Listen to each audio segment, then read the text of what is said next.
A little bit of both. Mm-hmm. So we have a pretty intense 86-day launch program. And in that 86 days, they have to show up with 200 contacts that they have some way to communicate with. I don't care where they live. They can live here. They can live elsewhere. And we start them in and we focus on dials. So they have to make 125 phone calls a day. And then we start working on activity or on contacts. And then we start working on developing their pipeline. Welcome to Agent Success Podcast. If you're a real estate agent looking to succeed in today's crazy market, well, you're in the right place. Each week, we talk with successful real estate agents willing to share their expert insights, trade secrets, and mindset that help them to succeed. There's no fluff, just straight to the point content that prioritizes one thing above all, your success. So without further ado, let's cut to the chase. Welcome. I am with the one, the only, Tiffany Lachnidt. How are you doing, Tiffany? I'm great, Tim. How are you? I'm doing fantastic. Thanks for being on the show today. Sure. Super excited to have you on here. And, you've had a lot of success here in Colorado Springs. You've done a ton of business, and you've been doing real estate now for how long? Going on 19 years. 19, that's it. So you've done one or two deals, right? Yeah, a couple. Yeah, okay, yeah. Done a couple deals, yeah. Most agents right now, I was watching during COVID, I was looking at some numbers, and a vast majority, maybe not a vast majority, but a majority were either newly licensed or licensed in less than like 3 or 4 years, something like that. So there is a lot of newer agents out there, and then there's a lot of seasoned agents. And I separate seasoned agents into two categories. Seasoned agents who have held a license for 20 years and seasoned agents who have done real estate for 20 years, right? Yeah. So you have two different, and you know what I'm talking about, right? Like you just have your license. The agents that have been doing this 20 years and having success, those are the people that I'm very interested in, and like you. And what I mean by that is a lot of times we look at this and we are transaction-minded instead of relational-minded. And transaction-minded brings a job, relational-minded brings a career. But there's certain practices that you've learned and had to unlearn and then learn new ones to help you survive for 19 years. So that means that you've made it through 2008 recession, you've made it through the COVID, you've made it through low rates, high rates, all the above, right? What was the most difficult time?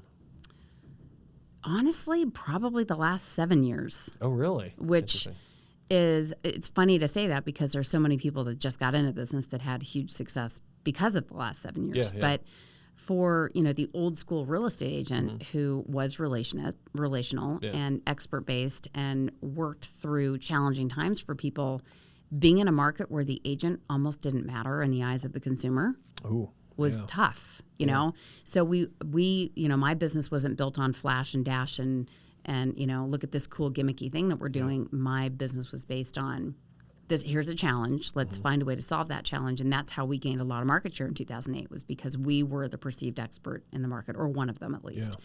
So the last 7 years, having to kind of ditch the expertise and get creative with marketing more than what you know. And I shouldn't say that quite as flippantly because there was a lot of challenges being an agent in the last 7 years. That's an interesting outlook, though. Well, and everything I used to do that worked didn't work anymore. Yeah. And not only was the market taking a crazy turn, everything about media changed. Like radio, radically. Live TV went away. I mean, in the last 7 years. You mean I should cancel my Yellow Pages ad? Yeah, exactly. It doesn't seem to be getting the traction it used to get. Yeah. Well, but things that we did that were wildly successful, everything changed. Yep. So everything sort of changed at the same time. But of course, you work through it. And at the end of that period, whatever time it takes, is you learn from that and you build on it like we did in the short sale years. What we learned so much in that distressed market of how to work with people that were in trouble, that we took forward with us, built those relationships. What did you do in that, like, let's say 8, 9, 10, right, where a lot of agents, so I was in mortgages and had a ton of challenges just getting stuff approved, right, or finding anybody who could buy a house. There was tons of houses out there. I see a good chunk of, not a good chunk, but some agents had a ton of success in the REO world. And I don't know how they did that. So can you kind of give me an idea of what did you do during that massive, they call it the rubber stamp foreclosure, right? Yeah. So REOs were everywhere. So we did not do any REO. I think I had 2 bank listings. I got them before the REO. So I got the hard stuff, which was we pivoted really fast. So I, early in my career, was selling about $200,000 over the average sale price in the market. Nice, I jumped into the cool thing called the internet for internet leads early, ahead of everybody else. So we were really on the cutting edge of things, and we did that with short sales. And we went from a $550 average sale price almost overnight to $200,000. But if we hadn't done that, we at one point had 17 years of over $1 million inventory. If I was listing $1 million homes in 2010, we would have been bleeding money and not closing. Yeah. So we just shifted, and I ran into the right people at the right time and learned how to do a job that most people didn't want, which was short sales, because that was pre-title company negotiating. Right. And just said, hey, we're going to figure this out and figure out how to do it the right way, because a lot of people are doing it the wrong way. Yeah. So that shift gave us an upper edge in the market, and we took some market share. And I had people calling me that knew some of the biggest names in real estate for 10 years prior to that, calling me because they didn't want to call their friend and divulge the fact that they're in big trouble, facing bankruptcy and foreclosure and all that stuff. And the conversations we had with people were different than what we had before, because it wasn't about price. It wasn't about staging. It was about, okay, I know you're in trouble. What do you need help with? And by the way, it's okay. Yeah. Well, and the thing with short sales, when we had to deal with short sales on the mortgage side, and again, it was the first time I had been dealt with. I mean, I had been doing purchases and refis, right? Yeah. And then when we start doing short sales, it was interesting because we had to rely on the real estate agent to, we'd say, well, they'd get the contract, and then, okay, do we actually have a signature on the contract? Can we move forward? Well, no, don't worry. We'll get it in 7 days. Okay, so now we're sitting there. We're sitting there like, do I lock the loan? Do I not lock a loan? We broke every law in real estate, which is agents back then were submitting multiple offers to the bank. The sellers weren't signing them. In some cases, agents were signing on behalf of their seller. It was a mess. But part of the problem was we could sort of, kind of like we did the last 7 years to some degree, is we ruined it for buyers, because a buyer gets excited about a house. They go under contract. They wait around for 6 months to find out the seller didn't actually qualify for the short sale. Yeah. They just felt like getting out. Yeah. So I did a lot of education in those years, both on the buy side and the listing side, to help people maneuver through it, because you need to know how to ask the right questions on the buy side. And do you think, though, right now, do you think that we are going to be looking at another short sale situation? Not really. I mean, there's so much value in the market right now that if you're in trouble, you can get out. I mean, there's a handful of people that have bought in the last, 12 to 18 months that are probably in upside down. A little bit higher interest rate, maybe a VA where they hit the 3% funding fee, something like that. Yep. So if you're on a high rate VA and you bought in the last year, you're probably going to be upside down. Gotcha. Can you rent it? Yes. Yeah, I was going to say, we're in a transient, city. You could probably rent that thing. I mean, if you bought at 7.5% on that single day, you probably are going to be in a short sale situation. But there's going to be ways of getting people out of that, at least for the short term. Yeah. I think it's hard to predict what comes in the next 12 months, but we have a supply and demand problem that's not going away. Yeah, builders seem to be money printers right now, because they're making, the demand's there, and they're creating the product over and over and over. But it slowed way down, and that's that, I think, if we go back and look at what created the housing shortage in the first place, we're creating another housing shortage right now, because cost of goods are not coming down, and cost of money's not coming down, which is slowing the building nationwide. We're seeing slowing in building. So if we slow down building, and we were already way behind, we're going to have a further shortage, I think, going forward. So I have a crazy question for you, and then we're going to get into some more of the practices that you do. But the question before we get into that is, it's a little bit of a trick question, but I mean, you and we've been in classes together, and I've heard your opinions on things, and you think things through very well. Do you think, if you had to pick one, and keep in mind, a gun to your head, you have to pick one, are rates too high right now, or are house prices too high? Yes. If you had to, so both. Yeah. Both. And I think what we're seeing in this market, I have, in all the weird markets I've been in, I've never seen one that's as fickle and puzzling as this one, because we're busy when we shouldn't be, and we're not busy when we should be. It's bananas, right? It is. I mean, we are so news sensitive, almost more than rate sensitive, because the general consumer out there doesn't know that short-term rates are not long-term rates. Yeah. And so they keep hearing rates are going to go higher, so I'm out of the market forever. But who really knows what long-term rates are going to do at the end of the day? And we are coming into an election year, so there's going to be manipulation coming next year. Well, and like, as an example, okay, 2 days ago, we had on Wednesday, the Jerome Powell announced, we're raising rates by a quarter point, and the next day, or that day, rates got better. Right, that day. The next day, which was yesterday, Thursday, rates got radically bad yesterday. Like, they took a dive yesterday. And then today, guess what? We've made up about half the ground we lost yesterday already. Yep. It's totally crazy. So when you look at it, we're actually almost even to where we were Tuesday before they announced it. But we had a rapid climb, a rapid fall, and then a semi-climb, right? It's really crazy. I mean, our market is 100% driven by rates. Yeah. Or perception of rates. And I think, people have gotten used to the number 6. Mm-hmm. I don't think they've gotten used to the number high 6. Yeah. And whether they're used to it or not, most people are knocked out of qualifying. Yeah.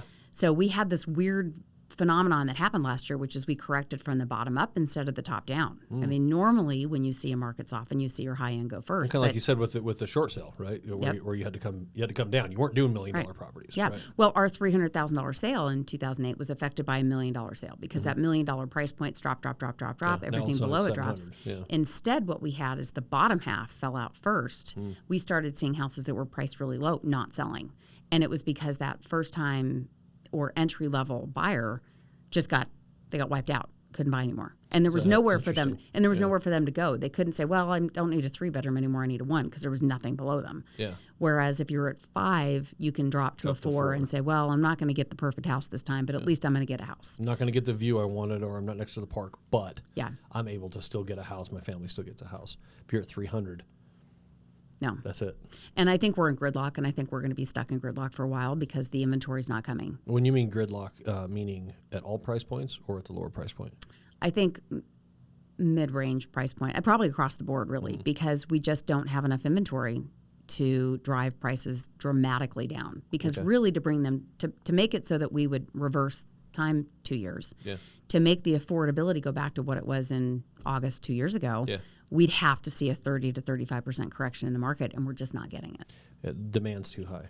Demand's too high, and there's just not enough houses, and the distress level's not going to come because if you are holding a 2.75% interest rate, you're going to lose your car before you lose your house. Yeah. Because you will never be able to go rent for what you have your house payment at. The neighborhood you live in, you're going to go rent at a much worse neighborhood in a much worse place at that same price point. Yep, and we're seeing some of the move-up buyers do that, is they're hanging on to the house they have their mortgage on, renting it, and going out and renting. I've had in this last week multiple people. I've had maybe 3 this week talk about not doing a cash out at all, but they want to go buy some investment properties. All these instances but they were going to do a home equity line of credit because they had a 3% first. Yep. Yeah, they did a 3%. So they're going to pull out a HELOC and use that for down payments on their investment properties, and I find that interesting because usually, I mean, if you're at a 6.5, we're going to cash you out at 6 3/4. Yeah, just take all the money. What's the big deal? But they're doing everything they can to hold on to that 3% right now. It'll never happen again. Right? And I look at the map of where we're at. I don't know what anybody is going to be able to do to fix the problem because the attempt was make the market crash. They really wanted a housing crisis. Yeah. Can't create a housing crisis because everything's too affordable that people are in. Yeah. And at some point, we're going to have to find a way to make housing more affordable. Yeah. Well, when the average sales price is what in Springs? Still, I mean, we float between 480 and 500. Around 500-ish, right? Yeah. And rates right now are hovering around 7, right? So we're, which by the way, I do recognize that I told you that they would be in mid-5s. I wasn't going to call you on it, Tim. It's your show. But it was about a year ago I told you that it would by May. Yeah, by May we're gonna hit. We got like a 5.9 and then it started climbing back up. So what I mean. Hey, you stroked a check. You went out and bought some mortgage-backed securities to float that sucker down to win the bet. Exactly. That was a whole lot of check I had to write. Right. But I guess with rates going up into the high 6s, 7% right now, that does make it very, very challenging when the average sales price is $500,000. That's a very expensive house payment. That's hard to. And I've said all along, and I've watched it happen. 7% is the death of real estate.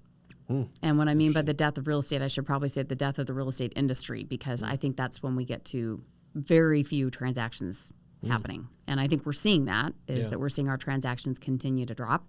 And if we go into the 7s, I'm not sure what that does to the real estate community. We're pretty much there going right there. now. Yeah. It's so I think Freddie Mac's average rate in the last couple of days was like 6.9, something like that. But they also calculate in a bit of a buy down on Freddie Mac's calculation. So really they are kind of low 7s is what we're seeing a lot. But the cool part about that right now, which is, and maybe you've heard me talk about this or maybe not, but to buy your rate down right now is so cheap. Yeah. That even though I'm going to quote you a 7.2, for half a point, I'm getting you a 6.8. Yeah. For a full point, I'm getting you a 6.5, right? But then you hit a certain shelf where it's not used, it's not value enough to buy that rate Make down. it work, yeah. But so it's almost like the rates really, in effect, are mid to high sixes because we can buy them down so quick and so easy to do that. Do you think seller concessions are, we see them frequently now, but do you think that they're going to be very strong moving forward? Yeah, and mostly because when you have a declining market, your appraisals aren't a problem or as much of a problem. Yeah. Because I just, I had an appointment with somebody this morning who's in that 325 to 350 sale range. And I said, I don't really even care what sold in the last 6 months because I'm not having to battle appraisal because we know we're going to be lower than that this fall. Yeah. So really then you're just looking at what you're competing with. Yeah. Can I jump into a few specifics? Sure. Is that okay? All right, Tiffany, I'm going to jump into a few things to help other real estate agents, okay? Because I know every time I've heard you speak, you're always okay with, like, sharing, right? It's like, here's some information. So first question, what did you do before real estate? I was, the 5 years prior was stay-at-home mom. Okay. Prior to that, I was in the hospitality hotel industry doing sales. I was traveling around and working with hotels, doing different things within the hotel industry. Well, what got you into real estate then? We bought a house. I was staying home with the kids and I hate it because it's what everybody says. I loved houses. Like I loved the process of it. I liked looking. I liked shopping. I liked that whole process. I'd be lying if I said I didn't think it was lucrative because if you're in real estate because you don't want to make money, then you're in the wrong industry. Well, actually, for some people, you're in the right place. But I liked that process. You got a license and you're going to meet all your goals. I liked that process. Yeah. This is going to sound silly, but I missed getting ready for work. Yeah. I was in my mom uniform every day for 5 years. Yeah. And I missed going to work. So my husband at the time and I traded places, and he stayed home with the kids, and I went out and got dressed for work every day. Wow. So month 57, you start getting itchy. 58, 50, 60, you're like, I'm done. 5 years, I've hit my limit. I'm going out. Yeah. I'm making things happen. How long did it take you to get to where you felt like you were making a living in real estate? So he quit his job when I got my license. So it was, you had to do it right away. Had to do it right. Yeah. Pretty fast. I mean, inside my first 12 months, I did just shy of $200,000 in gross commission. So public, if you're listening, that's not how much money we took home because there's a lot of business cost. But it was enough to replace, what we needed to live on. And I came in well funded. We had savings. We had a business plan. I had marketing money. I had the runway, not just, oh boy, if I don't sell a house next month, we're going to lose the house kind of thing. Yeah, I'm screwed if we don't do this. Yeah. And a lot of people get in not knowing just how much financial planning they need to do to make it work, especially in a market like today. Financial planning, and so you have the financial plan, but your game plan going into it and having a little bit of a safety net, so to speak. Because if you go in, you're like, if I don't sell a deal next month, I'm totally hosed. And that changes how you act, right? If I have to do it right now. And there's something to say about, they call it burning the boats, right? There's something to say about that, but having that plan, having that actual, I'm spending X amount on marketing, I'm doing this, I'm doing that. Do you mind if I ask, where did you start in real estate? I started at Keller Williams Client's Choice. Oh, where are you at now? I'm at Keller Williams Premier. Okay, so still KW. So we had a 5 or 6 year stint at RE/MAX. We've sort of followed the brands that were in the market. Keller Williams Client's Choice happened to be a place where they had great education. I had agents from other brokerages that I knew that said go there and learn how to sell real estate. I heard KW.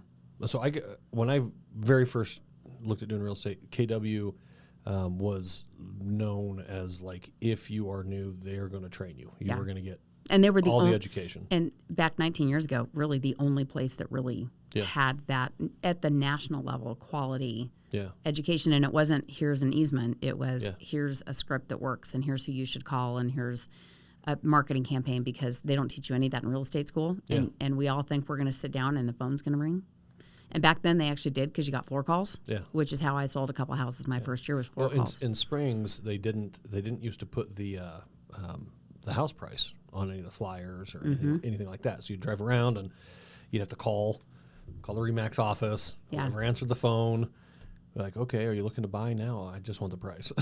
And all they wanted was the price. And the front desk staff couldn't give it. Front desk staff, if they weren't licensed, couldn't give out the pricing. And actually taking pricing off of our flyers was one of the ways we got a lot of business, because a lot of people did put the price out. Sellers want it. They think they want it. Didn't they change a rule where you have to have that on there now? Oh, you didn't? People just started doing it? Not that I'm aware of, unless I'm not aware of it.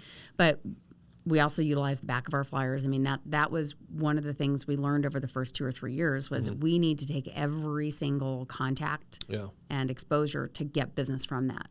And I think there's so much marketing opportunities in today's market where people can write a check that they don't do that as much as they used to. Yeah. So I actually got a real estate license in around 2000-ish. And I thought, well, I'm going to be a real estate agent. This was like 6 months before I realized I need to be a loan officer. And so I looked at who I should join and where I should work. And I signed up with a small shop. And the guy's like, I'm going to train you. I'm going to do this. I'm going to do that. And what I realized quickly was he knew how to sustain a business that he had been running for 25 years.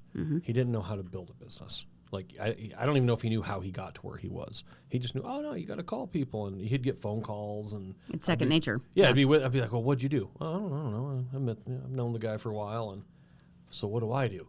And this was his 2 things. Number 1 was phone book starting the A's. This is before do not call. And I would just sit there. I'd sit in my living room and just dial on my landline, right? Just dial. Do you or anyone you know looking to buy real estate now or in the near future? No? Okay, thank you. And then I thought I'd get creative about a renter list. And I started calling the renters. And so it was just phone call, going to visit FSBOs. And it doesn't seem, well, first off, it didn't work at all. It was a lot of head banging. And it seems like now there's a lot of more opportunity. So that leads me to my next question. What is the number 1 thing that a new agent should do? Like, I'm fresh getting into real estate, right? Brand new. So this is going to sound like a team plug. It's not. Okay. If you're brand new to real estate, you should join a team. Oh, okay. And the reason is, unless it's a really small brokerage, you're not going to have somebody who can sit down and help you write a contract, review a contract, help you with every hiccup. There are some brokerages that are going to give some hand-on experience, but for the most part, you're not going to have anybody who's going to hold your hand. I personally think we actually need a lot more direct supervision requirements in the state because I see some new agents doing things that are wildly dangerous for their clients. Yeah. And we are playing with somebody's largest single financial investment. Yeah. So I think join a team. Go find a team that's going to educate you, that's going to give you business. If that's not the right path for you, get a list of 200 people and start there. Which is go to the farthest reaches of your Facebook, your contacts in your phone. You've got to forget about the fact that you need to learn how to sell real estate. You need to learn how to sell yourself. Yeah. And you need to start doing some marketing to the people you know because it's going to take them 2 years to really see you as somebody who knows what they're doing. So the faster you get in front of them with that repetitive, hey, I'm dressed up in my business clothes today, not my workout clothes. Yeah. People need to be able to physically see you in that role to start remembering. They associate you as a real estate agent. So they've always known you as a stay-at-home mom for 5 years. Well, how do I now envision you as a you're a stay-at-home mom, but wait a minute, you're doing real estate, and then pretty soon you start getting some phone calls there. Now let me go back to the team really quickly. This is something I wanted to ask you about. So to me, it feels like when I talk to a new agent, there is a lot of mystery for them. Like they don't quite get the guidance necessarily. So joining a team, what, outside of, just the guidance, let me look at your contract, what is the benefit like for a new agent joining a team? What else do they get out of it? So they get the basic training. They should get the basic training, but they get leads. They get a lot of it's support and camaraderie. Like the people that do really well in real estate want to be around people. Yeah. They're very people-oriented people. I started my team because I was lonely. Yeah. There was nobody at the end. I keep doing transactions.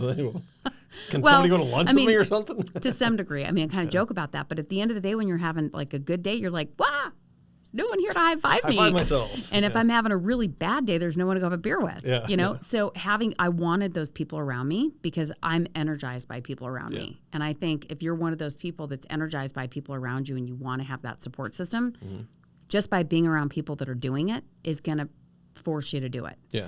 The other thing is I personally have a very in-office culture. I like having the team with me, around me. I need to be able to see them. They need to be able to see me. You learn by proximity. Yeah. Just hearing people do what they do, you'll learn all the things you didn't learn in real estate, like how to say hello. Yeah. What not to say, like for housing issues and things like that. So I think one, it's moral and support. It's the coaching. It's the accountability. And this is a hard job. Like no one drives to wake up at 7 o'clock in the morning and call 400 people today. Yeah. Some people might, but most people don't. Most humans don't. Yeah. So you need someone who says, "Hey, where are you? Do your calls. Yeah. Get your calls in, because if you don't, in 90 days, you're going to have no money in the bank. Like, let's get real about this." And seeing other people doing it and succeeding will help you remind yourself why you're doing what you're doing every day. Yeah. That's huge. That's massive. I see a lot of newly self-employed people in any industry don't put in the hours, or they don't do what's needed to succeed. Instead, what they do is they do what feels okay to do. Yeah. Does that make sense? Yeah. Making calls sucks, right? So at our office, well, kind of like you guys, you have your D2D, ABC, EFG, whatever it is, right? For KW. It's kind of the same thing. Like these days you make these calls, right? And if you make these calls, this is going to be your success rate just off of percentages. You know that this is going to work. If you refuse to do your calls because it's uncomfortable, or you refuse to meet with people because it's uncomfortable, or you refuse to do whatever it is that's uncomfortable, you're probably not going to last. And like you said, 90 to 120-day cycles, what I usually tell people when they join our company, even if they're seasoned at another place, is I give yourself 90 to 120 days, and the culture is a little more, a little more excitable than the standard culture. So get used to it, and you just gotta dive right in. If you're gonna sit at home and hope that your phone rings, it's not going to ring unless you want to talk to spam people. Yeah. The car warranty guys don't buy a lot of houses, but they'll call you. And life insurance, believe it or not, they don't buy a lot of houses either. Yeah. I've had a lot of phone calls from them. So, this one's going to be more of a personal question. So we see a lot of success with Tiffany, right? She has her team and it does great. Love talking to you about real estate, very knowledgeable. What part of the journey was most difficult for you? Like, what do we not see? Where did it hit? I mean, not the last 7 years like you're talking about, but like personally, what was really difficult in your real estate journey? I'm pretty transparent actually about some of the bumps in the road. My dad owned a business in town for 27 years, and he was in the ski business. And he joked that everybody in ski business either worked for him at some point or would work for him at some point. Yeah. And I sort of feel like that a little bit. Like, I've had a lot of people come through the team. I've helped a lot of people get out of real estate, and I've helped a lot of people. And I've helped a lot of people. Help you make a good decision, right? And I've helped a lot of people find a path where they've done well. People leaving you is probably my hardest thing. That, I warn people when I hire them, I'm going to get into your stuff. This isn't just about real estate. I'm going to poke the bear. If it looks like you're having some personal stuff going on, I'm not going to be afraid to ask you, because a good friend of mine who's a big real estate coach says you can't not have cancer at work. Meaning, if you have something really bad happening in your personal life, you can't not bring it to work. And you have to be able to trust the people you work around to tell them what's going on. Because if I don't know what's going on, I can't help you. Yeah, you're just going to sit there and fester and be miserable. And you're going to make mistakes in your transactions, and you're not going to get that support you need. So for me, I have been friends and, really cared a lot about the people that have been with me. And a lot of them have left. Yeah. So there was an experience I had a few years ago where I had 6 people on the team all leave together, all went to the same team together. Oh. And it was a necessary time. Yeah. They were not succeeding in our environment. They needed to recognize it wasn't the team environment they were not succeeding in. It was what their activities were. Sure. And we kind of thought it might be coming, but I didn't expect them all to go at once. Yeah. And I'm driving back from a training thing in Denver, and of course I've been beating myself up for weeks. Like, what did I do to not help them find success? Yeah. And I see them go to KW, and there was we're finally home, and I was like, what happened to my home? So I think that I think is the hardest part, is that I have such personal relationships with all the people that have ever worked with me, and most of them are still friends to this day and would call me and I could call them. But it's hard when people leave you. Bit of a gut punch. Yeah, it's hard when people leave you, as much as I tell people, and I truly mean it, which is I want to help you get wherever your next place is. If you need to go somewhere else, tell me, and I'm going to help you help coach you there. Yeah. But it just, I don't want people to go away. Yeah. Because I like them. And you invest in them, and it's you like the whole environment. It's all good, and then when that happens, wait, what? I mean, that's happened to me as well. You're like, what the heck, right? Yeah. What? And I ask the same question. Well, what did I do? Like, not like what did I do to offend you necessarily, but what did I not do would be the more appropriate question, right? Like, was I not present enough? Did I not care enough? Did I not give you the value you needed? And obviously, you're in the same industry as us, so people can jump ship all over the place, and they do. So then I look at it and say, what value am I providing? If I know that you can go somewhere else, right? Like, am I providing value to you that exceeds the value you'd get somewhere else? Yeah. And that's part of the part of the world that we live. That's an interesting answer. That's a very transparent answer. By the way. And being a leader, everybody thinks it's fun and it's for them. It's not for most, and it's sometimes really not a lot of fun. And that, I think, is part of being the fearless leader, is that you have to recognize that you can't do that job for them. I can teach them how to do it. I can encourage them to do it. I can scare them into doing it. But at the end of the day, if they choose not to, I can't fix that. Yeah, they're the one that has to do it. Yep. Yeah. And the biggest mistake I've probably made is keeping those that don't want to do it too long, and it negatively impacts the people around them that do. That's interesting. So I'm extremely guilty of that particular one right there. Like, I'm like, I believe in you, man. I believe in you. We can do this. And I've come to the conclusion in my own head, what I tell myself is, I can't want it more than you. Yep. Like, if I want your success more than you want your success, you've already maxed out, right? We're not going to go anywhere. Yeah. It's very hard. Do you have any children that work in real estate with you? I do and I don't. So my 22-year-old, or almost 22-year-old son was on my team. He was COVID college kid and decided that was not going to be for him. So he came back, got his real estate license, started working for me. He is now living in Fort Collins, working for a friend of mine. In real estate? In real estate. Oh, okay. So he's selling real estate in Fort Collins. Why did he move up there? He needed to get out of Colorado Springs. Anybody who's grown up here knows there's a time you need to go. And he was missing having any college experience. So he's living with, some friends that are in college, and he kind of gets the best of both worlds. He's doing the college thing and also getting his career started ahead of where I think a lot of his friends will when they graduate. Well, and if you can get good at real estate, there is a lot of people that have a gob of student loan debt and they're not doing good at all. Whereas in real estate, you as a coach, you're able to show your son, hey, you have to make these calls. Yeah, it sucks on Mondays to make these calls from between 9 and 11 or 11 to 12 or whatever, but that's what we got to do to succeed. Yeah. And if you can see that, and if that is more, if he's cut more for that than going to school, then he's got a jump start. Well, and he's also, so he really, there's so many things that Hayden could do, but one of the things he really understands, and some of it is because he lived at my kitchen counter for 20 years, and he listened to all of our transactions and investments and stuff, is he is using his real estate career to leverage himself into investing, which I think is the number one mistake real estate agents do make, is that they don't do enough of that we go out and have great success, buy pretty cars and houses and all those things, and don't conserve our spending so that we can create passive income. Because look at where we are right now. I think we're going to have some people that are pretty big producers find themselves in a world of financial hurt because you remove 40% of the transactions from the marketplace. Some people are going to fall. Yeah. And if you've got big fixed expenses, you're going to fall really hard fast. Yeah. So he's learned from that, and his real passion and real why is what he's going to be able to do with the income in getting creative to build really big wealth early. Yeah. So his goal was to be a millionaire before he's 30, and he's got 8 years to go, and hey, keep he's at it. Figuring it out. Yeah. So let's touch on that for a second. So most real estate agents, and I used to joke about this, is anytime there's an up market, you'll have a lot of brand new agents driving brand new Mercedes. That's what I used to always say, right? And it was like you have 1 or 2 years of success. Next thing you know, you have a $1,200 a month car payment. But man, is that a great car. But you can only drive 27,000 miles a year, otherwise they're going to charge you, right? Yeah. So what you're saying is, and just to be clear, are you saying invest in real estate, or are you saying save your money that you make in real estate so that when tough times come, you're prepared? I think invest in what you're passionate about. Okay. If you're in real estate, it's sort of a hobby to collect houses because we're in them all the time. We know the business, we know the industry, we know how to figure out if it's a deal or not. Or we should be able to, or maybe we shouldn't be doing that for somebody else.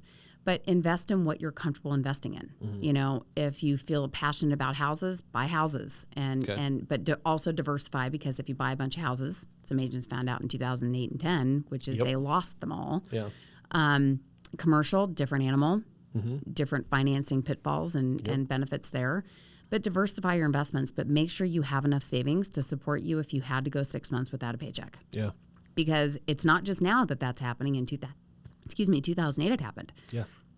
We had the bailout bill come, and we didn't sell a house for 4 months. Oh yeah, it was. We would have loans come in, and we'd like literally they met guidelines and the banks wouldn't approve them for whatever. Like they had to be like super. Well, and on clean. our side, nothing was selling because Yeah. 60% of what we sold here was either a short sale or an REO. And the banks were waiting to find out how much government money they were going to get. So all of our short sale negotiations totally stopped. Banks were not listed. Everything was just frozen. So it was September. I think it was September, October, November, December, and then my first closing in January was a $72,000 condo.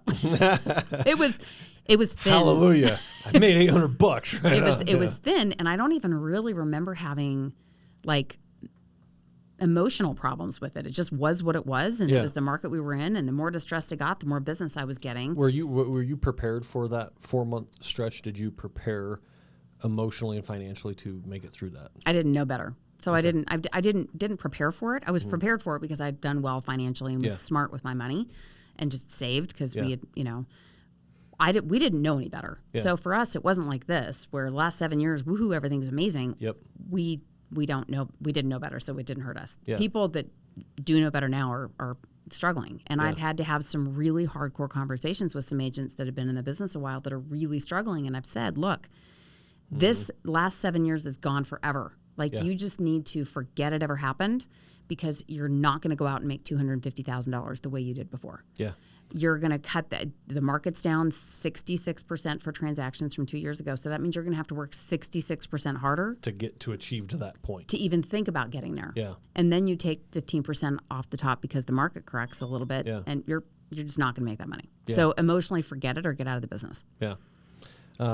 So this one's kind of an interesting because I'm going to kind of specifically talk about for new agents is what do you not do right now that you know you should be doing for new agents? For you personally right now. Because it's going to translate to new agents, I would imagine. Well, what I'm doing right now is a lot of production, which isn't my favorite direction to go because I find that people that are in heavy production and running a team don't have time for their team. Gotcha. And if there's a fire with one of your transactions, it's going to have to take a priority over a one-on-one meeting you're having with an agent. Gotcha. So it's hard to build that team and sustain the team and grow the team. Yeah. When you're heavy in your own personal stuff. Yep. And the reason I'm doing it now is for a lot of reasons. One, we need the production, it's just plain and simple. But also, I have one or two little superpowers. I'm not very good at most things I do, but the little superpowers I have is to figure out puzzles. And if I'm not heavily working in the market, I can't figure the market out.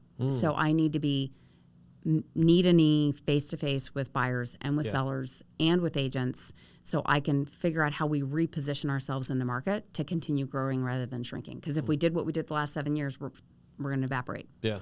But I need to be, I'm working a ton of hours, getting like buyer agent burnout kind of thing.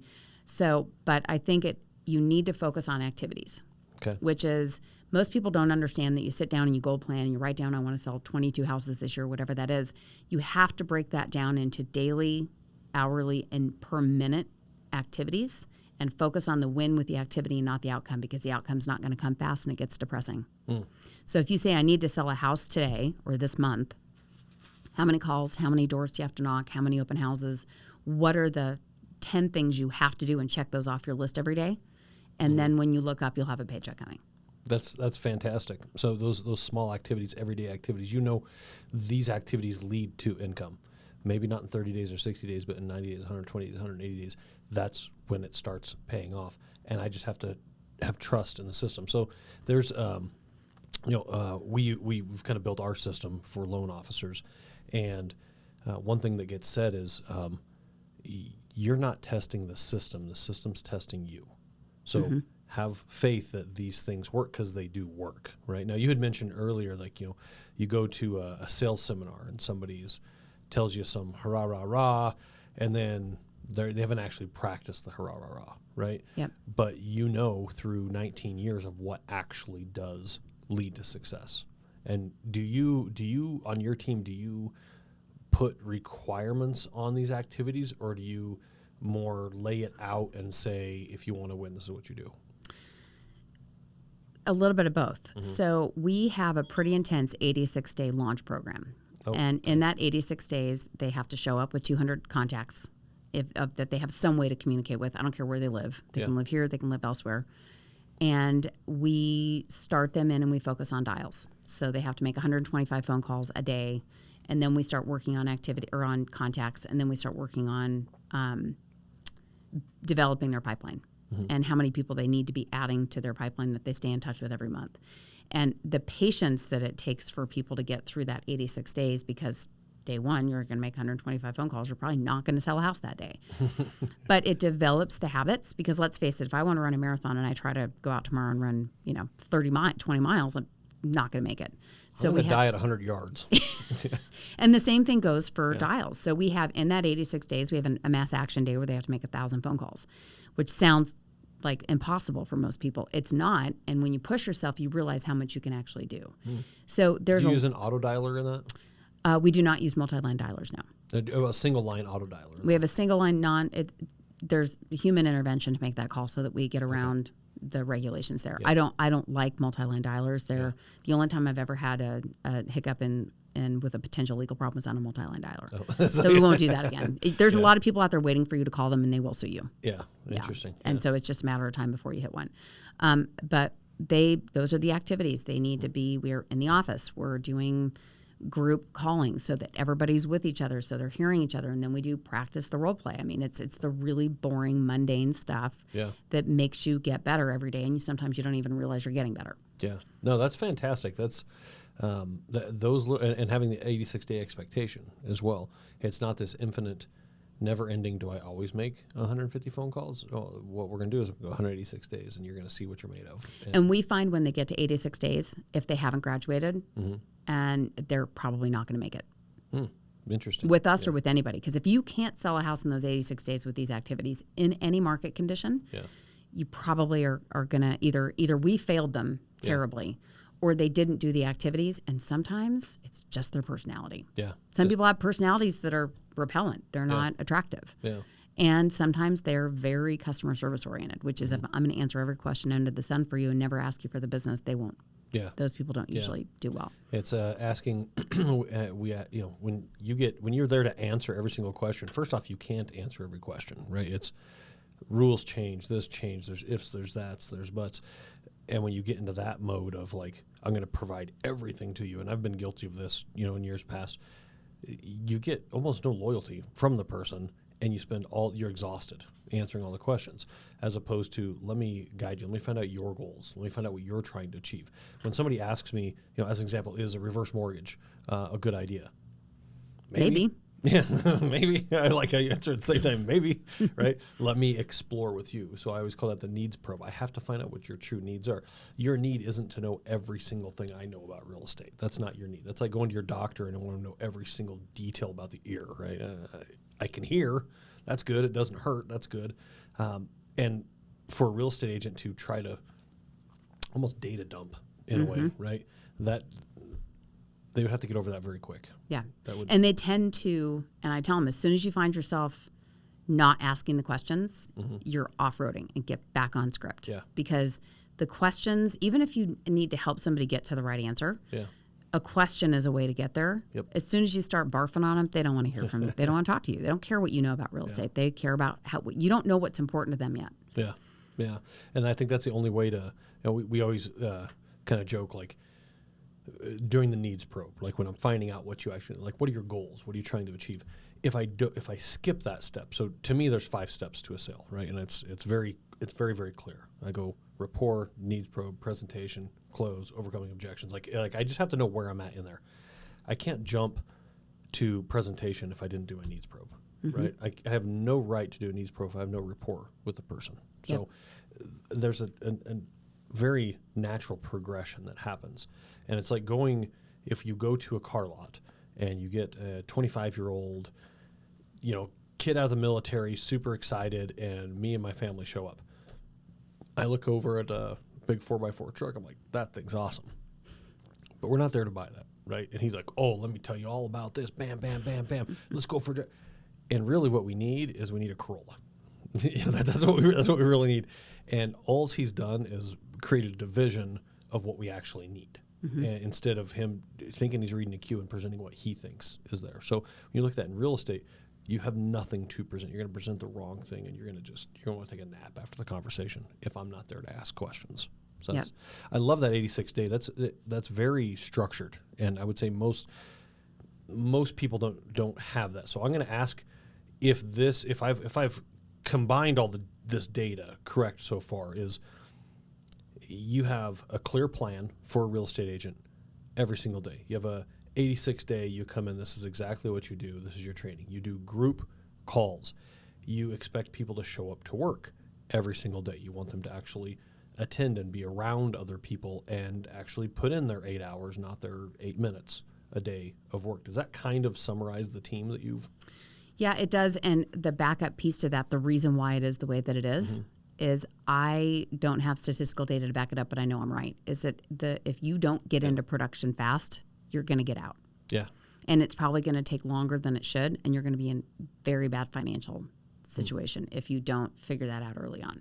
But if people get into that 86 days, do those activities, their percentage of success goes up dramatically more. I have a lot of people that come to me 2 years into the business. They sold one house and they are dying financially, and they're what I call the most dangerous agent in the business, which is they need that commission check more than that seller needs the house sold or the buyer needs to buy the house. Ooh, yeah. And they're making bad decisions for that person because they need that income. Because that is taking priority over the fiduciary responsibility you have of representing your client. Yep. It is my requirement is I got to get that money because I got to make my rent check, right? Yep.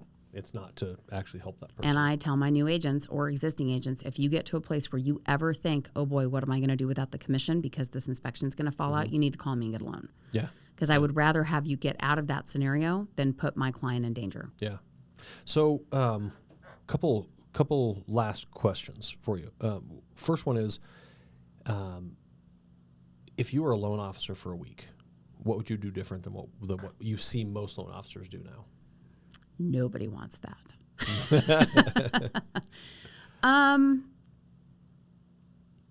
I think part of the challenge that lenders are faced with is that you're in the same marketing position we are, which is you have to go attract business. Yep.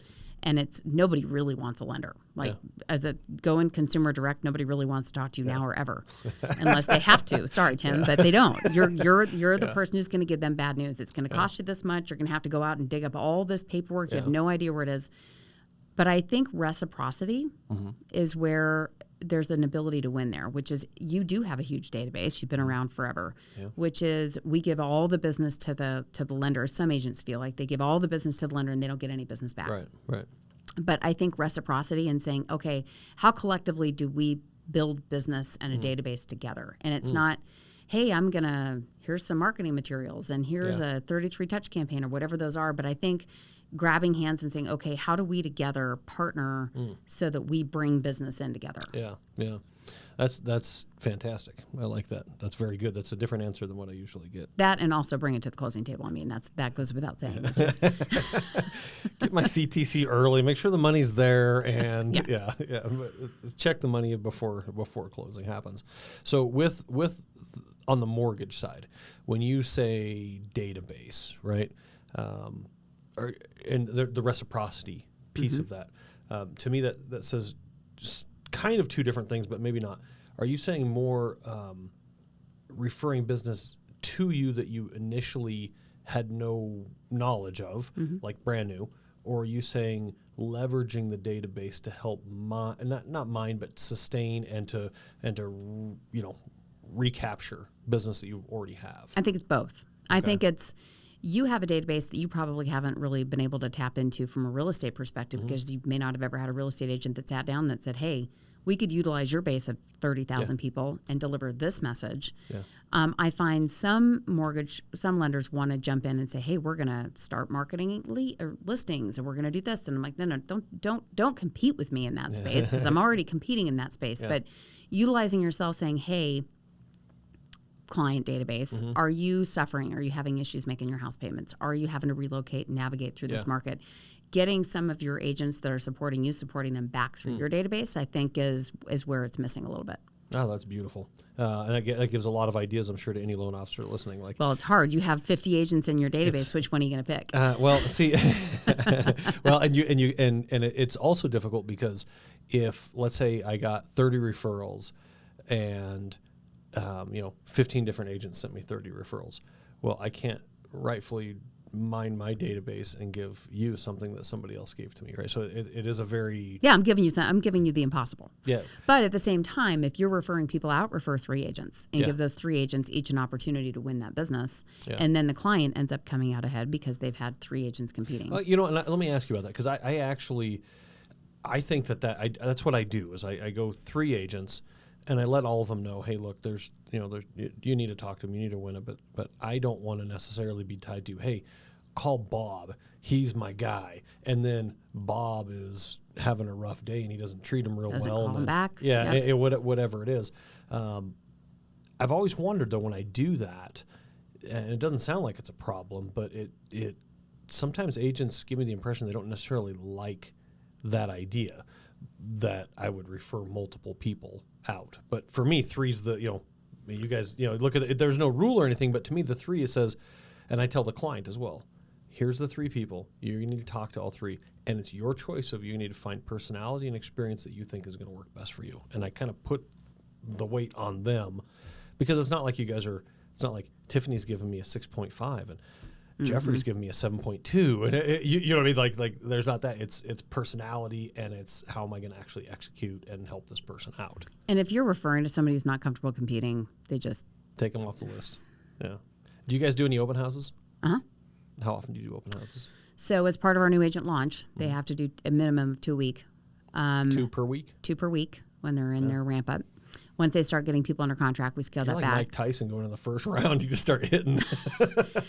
Get into activity. Yeah. You got to get into motion, and motion begets more motion if you sit around and don't do it. But you don't have to do an open house on Saturday and Sunday. Yeah. And that's sort of one of the things is when you're really producing and you're working with a lot of buyers, you're working Saturday and Sunday showing houses. That's okay. Yeah. Do Wednesdays and Thursdays. There was an agent in one of our programs. I'm trying to remember where it was. New agent, started December 1st, held 32 open houses in the month, strategically placed herself around malls. And I think she put like 4 or 5 people under contract in January, all from those open houses. Wow. Different market. This was 2 years ago, so obviously things were, a lot different. My than my sister's a new agent, so she's like you. She was a stay-at-home mom, and she got licensed maybe sometime in the last year, but just life or whatever. She just really started hitting it like maybe this last 60 days or so. And so I talked to her. She's in Phoenix, and I talked to her a couple days ago. She's actually has some buyers. She had some questions about some stuff, and I'm not licensed in Phoenix, so I just kind of help where I can. And I'm talking to her. I'm like, well, okay. Her name's Angie. I say, well, Angie, you got 4 or 5 buyers right now. You've only been doing this so long. Like, how are you? Like, are these leads from your team? Because she's on a team. Are these leads from the team? And she tells me, no, these are all mine. I said, well, how? Right? Like, how are you doing this? Like, because you're doing great. Just so you know, you're doing great. And she's like, well, obviously my database, I call people, I let people know what I'm doing. She said, but really open houses. She said, my open houses have just been crushing it. She's like, almost all my buyers right now are from open houses. They didn't have an agent. They show up, I help them out. Next thing I know, I'm out helping them. I said, so, you're doing, and so she's doing, I think she's doing one per week right now, every week she's like, this is fantastic. She's like, because she's a very personable person. she's got the personality for the open house. She like, attracts it. She's like, it's great. Like they come in, I got to show the house. She's like, and she's a house fanatic, right? She's like, loves houses. And so she's like, it couldn't be any better. I was like, okay, great. Well, and if she keeps, and that's where you've got to find your niche, because open houses aren't right for everybody. Some people are horribly awkward at the first meeting. And if you're horribly awkward first meeting somebody, you're going to have to work really hard to get the personality for an open house. And doing them will create that. You'll find a way to be likable if you're not likable. But if you are really magnetic, really likable, knowledgeable, you can let people see. I mean, confidence is 50% of your ability to gain someone's trust is your own personal confidence. Yeah. And if you're not confident and you're sitting in an open house, you're probably not going to grab any buyers there. Yeah. But keep doing it, because doing it means you're having conversations. And let's face it, the buyer wasn't expecting to walk in and talk to somebody who knew anything. They just want to see the house. Yeah. So you just it's a good way to inch it in. It doesn't cost any money, it just costs time. Yeah. I think it's great. I love that you have your people doing that too. I think it's a great way to get to business. So for the sake of time, I'm going to ask one last question. Okay. And you've been very insightful and very open. I really appreciate that. This job, I've been doing it about as long as you. It can be stressful. It can be difficult. It can be tons of fun, like very rewarding. But there's times where you're just like you said, buyer burnout, right? Like you're just like, oh my gosh, like it's just so like hour after hour. You work, you legitimately work every day. But what does Tiffany do to unwind? I travel a lot. Okay.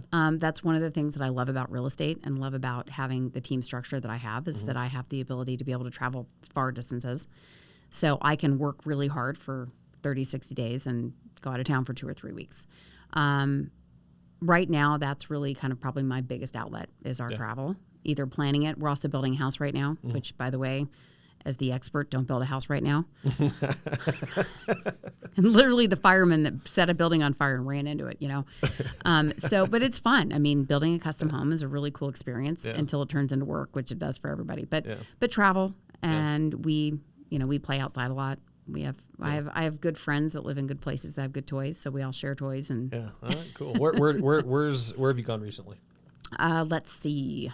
We haven't traveled as much this year. We're getting ready to go to Portugal. We're going to Madeira, which is actually an island really more off the coast of Africa.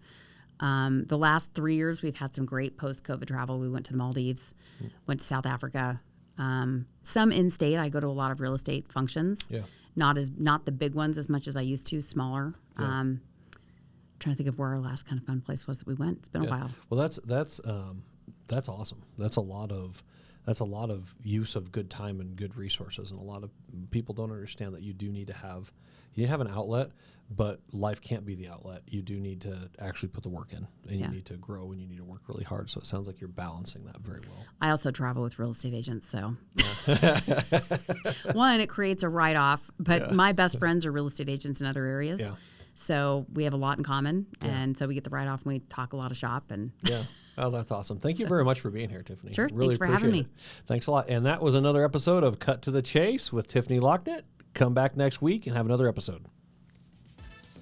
That wraps up another episode of Agent Success Podcast. Remember, you can find new episodes each week at agentsuccesspodcast.com. We hope you found the insights and best practices shared today truly valuable. And if you did, please subscribe, rate, and leave a review on your favorite podcast platform. Remember, your success is a journey of learning and improvement. So let's keep hustling, thriving, and learning. Until next week, this is Tim Chase.